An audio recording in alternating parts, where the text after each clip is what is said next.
right now. Pittsburgh's best sports show is about to begin. Call us or tweet us. We've got things to talk about on the Ireland Contracting Nightly Sports Call, powered by FanDuel Sportsbook.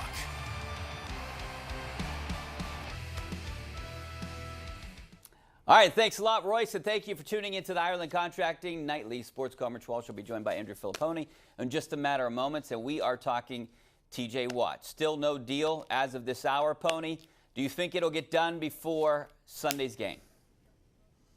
Well, I see that nice Fan Nation logo behind you, Richie, which, by the way, right. You guys just kicked off season 2, right? I mean, that's a big deal for you guys. You do such a phenomenal job. Daisy, the whole crew on that Fan Nation show. It's won a bunch of Emmys, if I'm not mistaken. We got to get you back on. I think one of the reasons we did win an Emmy is because you were on it. That's right, on a very early episode. There. Exactly.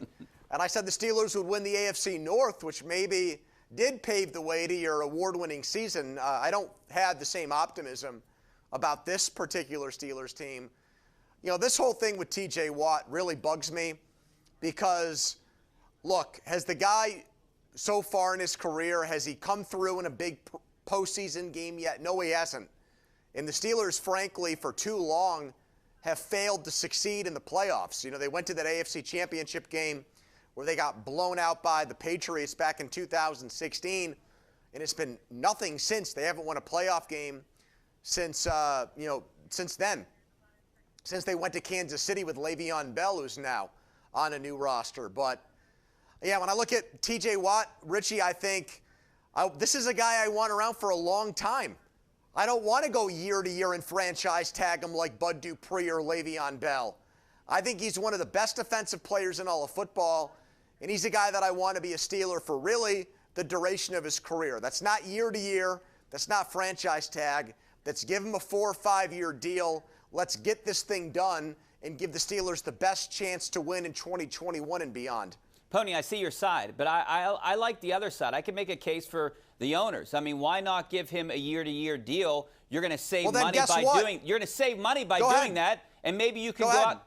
Maybe you can go out and sign someone, and who knows what kind of health T.J. Watt will be in 4 years from now. I mean, he's at a position that gets beat up, right? Not really. I mean, a lot of outside linebackers, James Harrison played till he was what, your age? I mean, Kevin Green didn't really hit his stride until he was 30 years old. Bruce Smith, Reggie White, Julius Peppers. These guys play for a long time. J.J. Watt still going strong, despite some of his injury struggles. By the way, T.J. has only missed 1 game because of injury in his entire career. I mean, if you're not going to guarantee money to a defensive player like T.J. Watt, you might as well have a stated policy where you never sign great players to contract extensions other than quarterbacks. Because honestly, how many defensive players in football are better than T.J. Watt? One guy. Maybe. Aaron He's Donald. from Penn Hills. He's from your neck of the woods. Exactly. Is. That's it. So if T.J. Watt, so what's that mean? If the Steelers had drafted Myles Garrett with the #1 overall pick, they'd be going franchise tag with him too? Joey Bosa? I mean, come on, Richie. Like, here's the way I look at it. And by the way, your franchise tag idea, you can only franchise tag one guy. So what's that mean? 2 years from now, Minkah Fitzpatrick leaves in free agency? Because he's going to want guaranteed money too. So you're going to have to pick one or the other. Well, it's going to buy you a year. First-round pick for Fitzpatrick. It'll buy you a year, right? It would buy you a year. If they have to franchise tag him next year, if they get a deal done maybe after this year, if something doesn't happen before. Why would he? Why would he, though? So now, if the Steelers are never going to offer guaranteed money, why would T.J. Watt take the deal next year? But here's the thing. Why? They kind of offered guaranteed money to Le'Veon Bell. He was stupid for not taking that deal. So you think they're going to cut him after 2 years? Are they going to cut T.J. Watt after 2 years? No. Probably not. But T.J. Watt's saying, if somebody in the Pittsburgh market was in the same spot as you and was a TV anchor and had worse ratings and got a guaranteed contract, are you telling me Richie Walsh wouldn't tell his agent, I want guaranteed money? You wouldn't? You try to get as much as you can. I don't. Exactly. Richie, exactly. Guys like Joey Bosa and Myles Garrett haven't been as productive and they've got guaranteed money. So why should T.J. Watt settle for anything less? Well, he should be making what they make. But what my whole objection to this whole thing is, why are you going to pay these guys the amount of money that you would pay a quarterback? Quarterback win you more games than T.J. Watt. You look what happened when Ben was out a couple years ago. T.J. Watt probably had his best year ever, right? Because the industry has said, the rest of the league has said, if you have a great edge rusher, you pay him $27, $28 million a year, and you guarantee him $100 million. That's why. If T.J. Watt said, like Le'Veon Bell wanted more money guaranteed than the rest of the running backs, he said, give me a contract that really no one else has. T.J. Watt is saying, give me a deal like Joey Bosa and Myles Garrett. I think that's a very fair request. He's not asking for anything that's absurd. He's saying, keep up with the Joneses. If you think I'm the best edge rusher in football, well, then give me the same contract as the other guys who are my peers. Richie, you and me would do the same exact thing, would we not? Yes, we would. If you found out that somebody at another TV station in town had 3 years of guaranteed money, you'd have your agent ask for the same deal. And that's what he's doing.